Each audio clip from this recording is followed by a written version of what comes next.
There we are, the voice of Scott Tracy amongst others. There's Shane Rimmer. Very good to talk to you, Shane, or maybe for the purposes of the interview I should call you Scott. Have you seen the stamps yet? What do you think of them? I've seen a previous, a bit of a glimpse of them. I think they're fantastic. I also think, because of the series, speaking on behalf of the series, that you know, something that's been in circulation for 50 years, I think deserves a slight commemoration, and I'm awfully glad, certainly glad for Jerry, that has happened. But the design is perfect. Yeah. We're all I'm still delighted. wondering what happened to.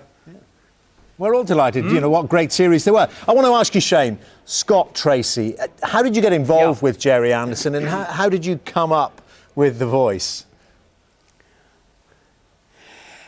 I was on a BBC, pardon the expression, series called Compact, quite a long time ago, which was inaugurated to try to give some sort of opposition to Coronation Street. It did for about 6 months or a year, and then it had to throw in the towel. Jerry heard my voice and reckoned that at least I should be called in for an audition, which I went to.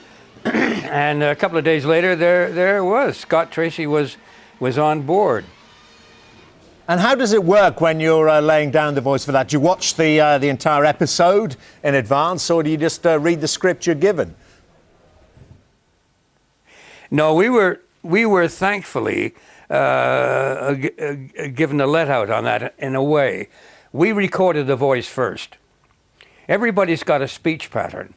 Every individual's got an individual speech pattern. And they just decided that it would be a quicker way through if the dialogue was recorded and then the puppets were tuned into the whatever movement was needed. It was very clever. They had like a Morse code, if you can remember that, which you tapped out a key. Once you got the pulse and of the dialogue, then you could just tap it according to the rhythm that was being established by the actor. And it never went sideways. It only went up and down, but that was enough. And so it created a fair impression of the puppets talking. And what did you think of children's series mainly? I mean, what did you think of Thunderbirds when you first saw it? And did you get to meet your alter ego? Did you get to meet the puppet in person? Well, it was a strange thing. We didn't really know what it was about. I mean, I honestly didn't know Gerry Anderson or of Gerry Anderson.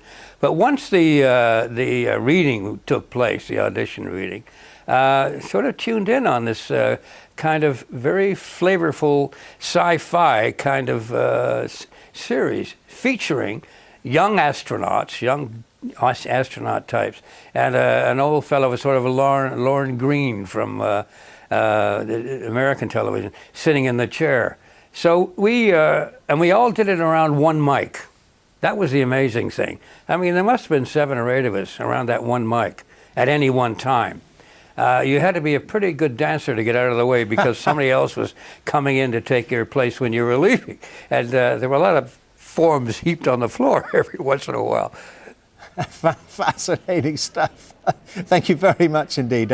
Shane Rimmer there, some great memories of the early days of Thunderbirds and how they put the voices down for those wonderful puppets. Thank you very much indeed, Mr. Rimmer.